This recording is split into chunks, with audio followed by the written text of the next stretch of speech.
लोग भले ही आपको ये आश्वासन दें कि आप ये कर लीजिए तो देवी की कृपा होगी, ये कर लीजिए तो उनकी कृपा होगी, इतना धागा बांध दीजिए तो इतना कल्याण हो जाएगा, इतना बलि चढ़ा दीजिए तो इतना उद्धार हो जाएगा, ये सब केवल पाखंड है, ये सब केवल आडंबर है, ये सब केवल अंधविश्वास है। इस पाखंड, इस अंधविश्वास में आप जब तक फंसे रहेंगे तब तक आपके जीवन को दुख और दोषों से कोई मुक्त करा नहीं सकता।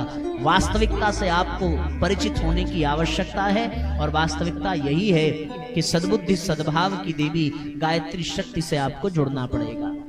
ये बात चाहे आप आज मानिए, चाहे कल मानिए, चाहे अगले वर्ष मानिए, चाहे अगले जन्म में मानिए, चाहे 10 जन्म बाद मानिए, पर उद्धार तो तभी है, कल्याण तो तभी है जब जीवन में गायत्री शक्ति का आगमन होगा, गायत्री चेतना से आप जुड़ेंगे। दूसरा और कोई विकल्प इस संसार में है नहीं। अब वो गायत्री चेतना से आप भगवान राम की पूजा करके भी जुड़ सकते हैं, भगवान कृष्ण की पूजा करके भी जुड़ सकते हैं, देवी माता की पूजा करके भी जुड़ सकते हैं, लेकिन मंत्र गायत्री ही होना चाहिए। अन्य कोई मंत्र में वो ऊर्जा, वो सामर्थ्य नहीं है जो आपको गायत्री शक्ति से जोड़ सके, अनुप्राणित कर सके। संसार में बहुत मंत्र हैं, वेदों में 10,000 मंत्र हैं, पुराणों में लाखों श्लोक और मंत्र आपको मिल जाएंगे, पर महामंत्र, गुरु मंत्र, वेद मंत्र क्या है? केवल और केवल गायत्री मंत्र है। इसलिए मैं बिना किसी लाग लपेट के स्पष्ट आपसे कह रहा हूं कि आज तक आपने जितने भी मंत्रों का ज्ञान पाया हो, जितने भी मंत्रों का उच्चारण किया हो, जितने भी विधियां जानी हो, उन सब से आपको उतना लाभ कभी नहीं मिल सकता जितना लाभ आपको गायत्री मंत्र से मिलेगा। और ये बात हम अपने तरफ से नहीं कह रहे हैं, स्वयं बड़ी बड़ी साधनाओं के अंतिम लक्ष्य तक पहुंचने वाले स्वामी रामकृष्ण परमहंस ने अपने अनुभव में कहा है कि बड़ी बड़ी साधनाओं को करने की अपेक्षा केवल और केवल गायत्री मंत्र की छोटी सी साधना की जाए तो बड़ी बड़ी साधनाओं की रिद्धियां सिद्धियां गायत्री मंत्र से ही प्राप्त हो सकती हैं। स्वामी राम तीर्थ कहते हैं कि गायत्री में ही वो शक्ति है जो हमें काम से हटाकर राम में लगा सकती है, राम काज में लगा सकती है। इसके अतिरिक्त दूसरा और कोई विकल्प साथियों इस संसार में है नहीं। पंडित मदन मोहन मालवीय जी ने कहा कि इस धरती पर ऋषियों ने बहुत कुछ दिया है, लेकिन वास्तव में सबसे अनमोल वस्तु अगर उन्होंने कोई दी है तो वो गायत्री मंत्र है। इस एक मंत्र में सारे शास्त्र, सारे धर्म ग्रंथ बीज रूप में विद्यमान है और इस एक मंत्र से ही सारा ज्ञान पाया जा सकता है। समस्त आध्यात्मिक विद्या, समस्त भौतिक शास्त्र इसी एक मंत्र के द्वारा सीखे जाते हैं।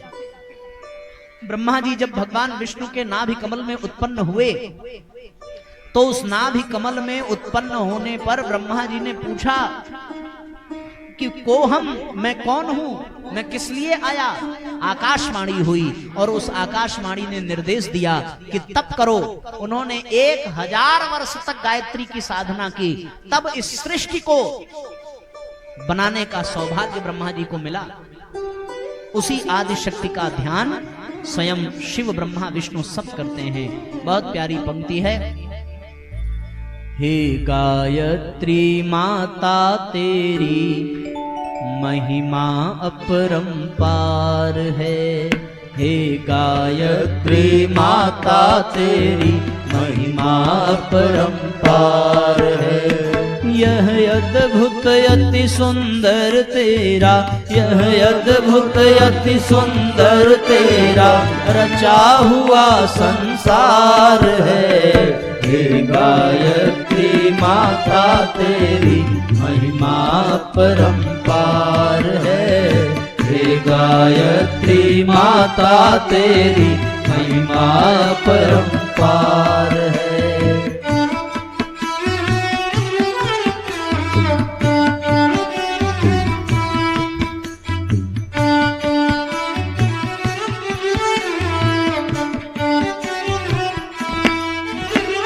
सद्भावों की स्रोत है, तू विवेक की ज्योति है। सद्भावों की स्रोत है, तो विवेक की ज्योति है। सद्भावों की स्रोत है, तू विवेक की ज्योति है। सद्भावों की स्रोत है, तू विवेक की ज्योति है। सत्कर्मों के मूल में, सत्कर्मों के मूल में तेरा ही अधिकार है।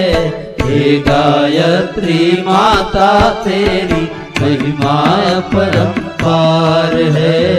हे गायत्री माता तेरी महिमा अपरंपार है।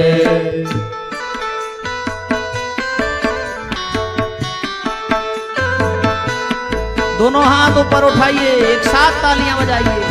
बोलिए गायत्री माता की, बोलिए बागेश्वरी माता की।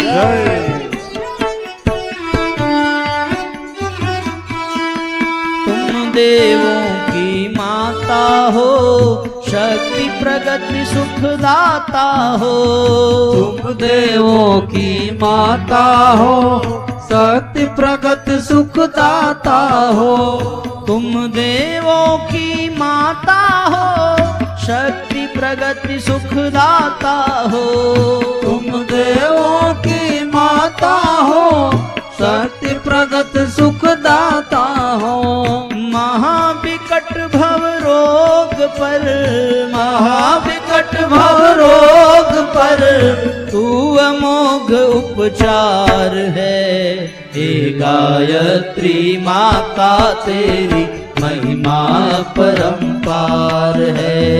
हे गायत्री माता तेरी महिमा परंपार है।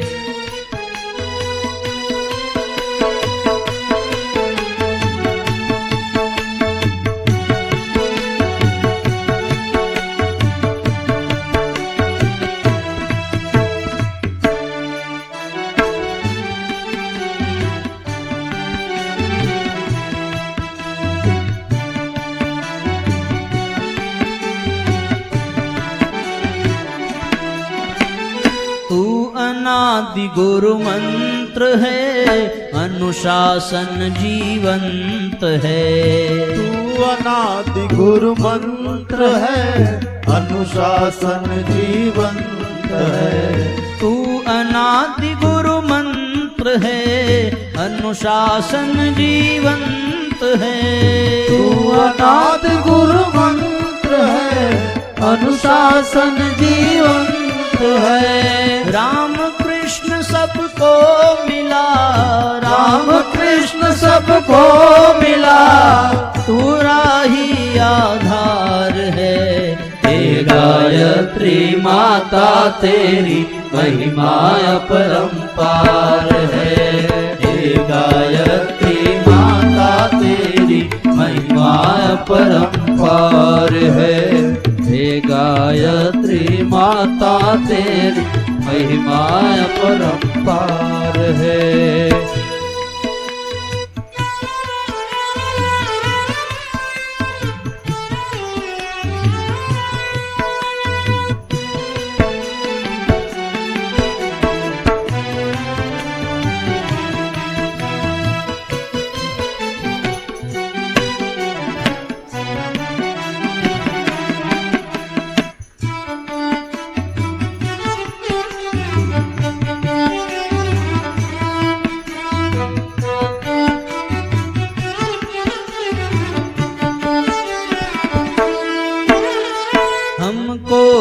सद ज्ञान दो, संजीवन विज्ञान दो। हमको माँ सद ज्ञान दो, संजीवन विज्ञान दो। हमको माँ सद ज्ञान दो, संजीवन विज्ञान दो। हमको माँ सद ज्ञान दो, संजीवन विज्ञान दो।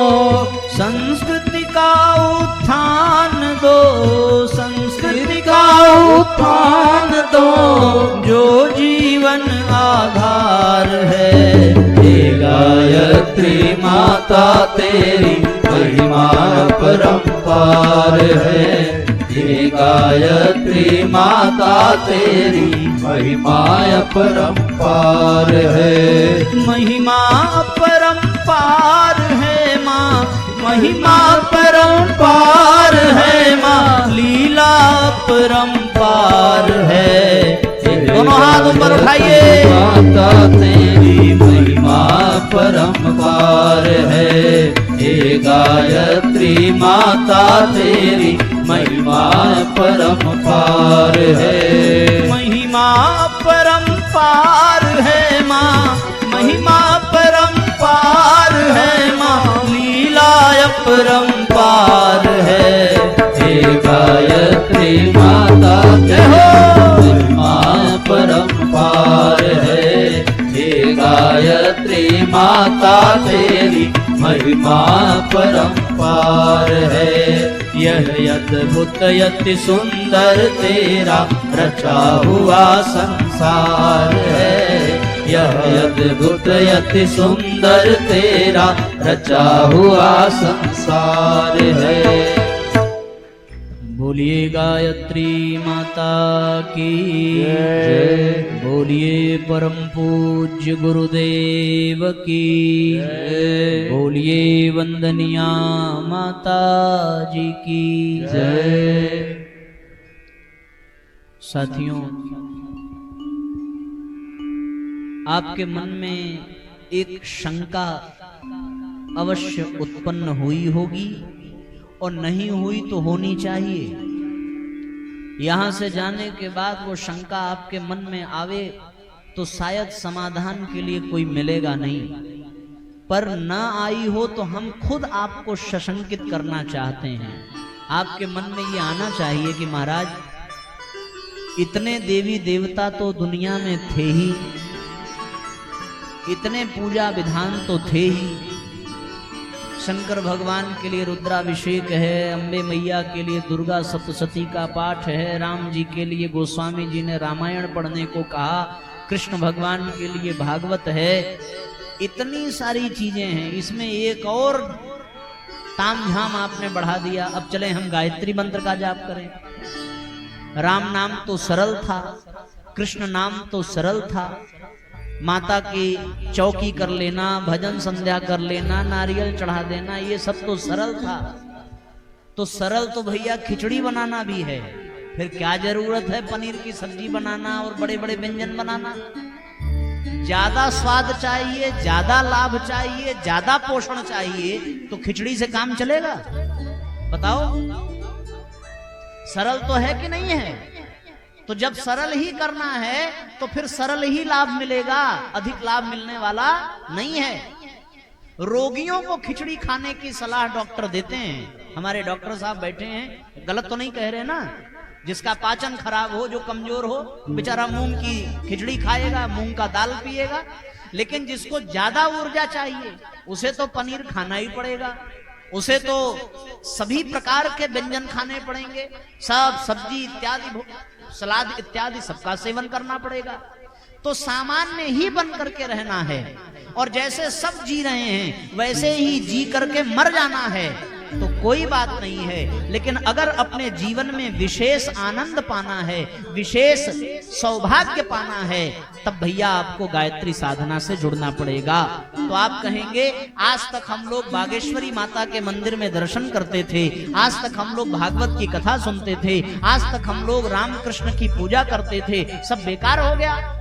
हम आपको विश्वास दिलाते हैं, वो बेकार नहीं हुआ है। आपने बागेश्वरी माता के मंदिर में प्रणाम किया, रामकृष्ण का भजन किया, उसी के परिणाम से आज आपको गायत्री चेतना के विषय में जानने का सौभाग्य मिल रहा है। अगर आप बागेश्वरी माता से न जुड़े होते तो आप मंदिर में नहीं, किसी मदिरालय में होते और शराब पी करके उलट गए होते।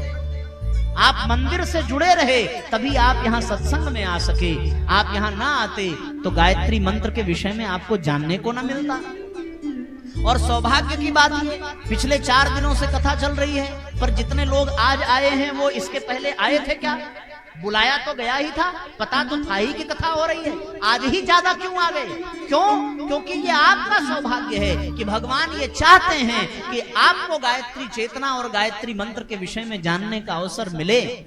अब तक आप नर्सरी में पढ़ते रहे, अब तक आप हाई स्कूल में पढ़ते रहे, पर अब तो आगे बढ़िए, अब तो आप बड़ी बड़ी परीक्षाएं दीजिए, अब तो आप डिग्री हासिल करिए कि छोटे बच्चे ही बन के रहेंगे। राम कृष्ण और देवी की उपासना ये छोटे बच्चों का काम है। अध्यात्म में और आगे बढ़ना है तो आपको गायत्री साधना से जुड़ना पड़ेगा, क्योंकि स्वयं भगवान राम भी गायत्री मंत्र की ही साधना किया करते हैं, स्वयं भगवान कृष्ण भी गायत्री मंत्र की ही साधना किया करते हैं। गायत्री मंत्र से ही जुड़कर ही भगवान राम को भी अपने जीवन का कल्याण करने का सौभाग्य प्राप्त हुआ। अगर भगवान के जीवन में गायत्री मंत्र न होता तो साथियों गोस्वामी तुलसीदास जी लिखते ही क्यों? गोस्वामी तुलसीदास जी ने लिखा, सकल सोच करी जाई नहाए, नित्य निबाही मुनि सिर नाए। इसका अर्थ नित्य निबाही यानी गायत्री उपासना नित्य कर्म है, और भगवान राम सोच आदि से निवृत्त होकर के नित्य गायत्री उपासना करने के बाद ही ऋषि विश्वामित्र को प्रणाम करते हैं। ये बात हम अपने मन से नहीं कह रहे हैं। बालकांड की चौपाई आप उठा करके पढ़ें, 226वें दोहे के बाद जो चौपाई आती है उसमें गोस्वामी तुलसीदास जी ने लिखा है कि भगवान राम गायत्री उपासना का क्रम संपन्न करते हैं। इतना ही नहीं, उसी बालकांड में ही उन्होंने फिर से 237वें दोहे से पहले एक और सुंदर चौपाई लिखी है कि विगत दिवस गुरु आयस पाई, संध्या करण चले दो भाई। सारे ऋषि मुनियों का आशीर्वाद पा करके संध्या करण चले दो भाई। संध्या क्या है? गायत्री उपासना को ही संध्या वंदन कहते हैं। आप उसको पढ़ेंगे तो रामचरितमानस में केवल चौपाई ही नहीं, उसका हिंदी में भावार्थ भी लिखा है, और गोस्वामी जी ने स्पष्ट लिखा है कि संध्या वंदन करने के लिए गुरु की आज्ञा पाकर के स्वयं भगवान राम भगवान कृष्ण जाते हैं और गायत्री उपासना का क्रम संपन्न करते हैं। इतना ही नहीं साथियों, ये तो नित्य निबाही यानी सवेरे उठ करके भी गायत्री साधना करते हैं, और उसके पश्चात केवल सुबह ही नहीं करते बल्कि विगत दिवस यानी जब दिन बीत गया तो फिर सांझ डलने पर भी भगवान राम गायत्री मंत्र का जाप करते हैं। और हमारे यहाँ त्रिकाल संध्या का वर्णन है तो फिर भगवान राम और लक्ष्मण दोपहर में भी गायत्री साधना करते हैं। निशि प्रवेश मुनि आयसु दीन्हा सबही संध्या वंदन कीन्हा। दोपहर में भी संध्या वंदन का प्रमाण भगवान राम और लक्ष्मण के जीवन में प्राप्त होता है। इसलिए साथियों, जब स्वयं राम भगवान गायत्री मंत्र का जाप कर रहे हैं और जब स्वयं भगवान कृष्ण गायत्री मंत्र की दीक्षा ले रहे हैं, उसके पश्चात भी अगर हम अपने आप को गायत्री मंत्र से न जोड़ सकें तो इससे बड़ा दुर्भाग्य और क्या हो सकता है। श्रीमद् भागवत महापुराण में भी इस बात का प्रमाण मिलता है। 10वें स्कंद के 45वें अध्याय के 26वें श्लोक में इस बात का प्रमाण है कि जब भगवान ने कंस का वध कर दिया मथुरा में, तब मथुरा के राजा ने भगवान को और उनके पिता वसुदेव ने भगवान को सांदीपनी ऋषि आश्रम में भेजा है, और वहां जाकर के सांदीपनी ऋषि से उन्होंने द्विजत्व का संस्कार कराया, यज्ञोपवीत और गायत्री मंत्र की दीक्षा का संस्कार कराया। अथसूर सुतो राजन पुत्रयोः समकारयत पुरोधसा ब्राह्मणैश्च यथावद द्विज संस्कृतम। द्विज संस्कार कराया है, गायत्री मंत्र की दीक्षा ली है। इतना ही नहीं, स्वयं भगवान गीता में स्वयं कहते हैं कि बृहत् साम तथा साम्राम गायत्री छंद सामहम, अर्थात छंदों में मैं गायत्री ही हूं। इसीलिए कृष्ण और गायत्री में भी कोई अंतर नहीं है। सो साथियों, स्वयं भगवान राम भगवान कृष्ण भगवान शंकर गायत्री मंत्र की उपासना करते हैं, और गायत्री मंत्र महामंत्र है। बालकांड में ही गोस्वामी जी ने लिखा, रामायण रामचरितमानस से अधिक प्रमाणिक ग्रंथ और क्या हो सकता है। उन्होंने लिखा है कि महामंत्र जो जपत महेशु काशी मुकुट हेत उपदेशु, कि जो काशी में मरते हैं उनको भगवान शंकर महामंत्र की दीक्षा देकर के उनका उद्धार करते हैं। और महामंत्र है क्या? आप गायत्री चालीसा उठा करके पढ़ें तो आपको महामंत्र की जानकारी मिलेगी। क्या है महामंत्र? महामंत्र जितने जग माही, महामंत्र जितने जग माही, को गायत्री सम नाहि, को गायत्री सम नाहि। अक्षर 24 परम पुनीता, अक्षर 24 परम पुनीता, इनमें बसहि शास्त्र श्रुति गीता, इनमें बसहि शास्त्र श्रुति गीता। सारे शास्त्र सारे पुराण गायत्री मंत्र में विद्यमान हैं। हम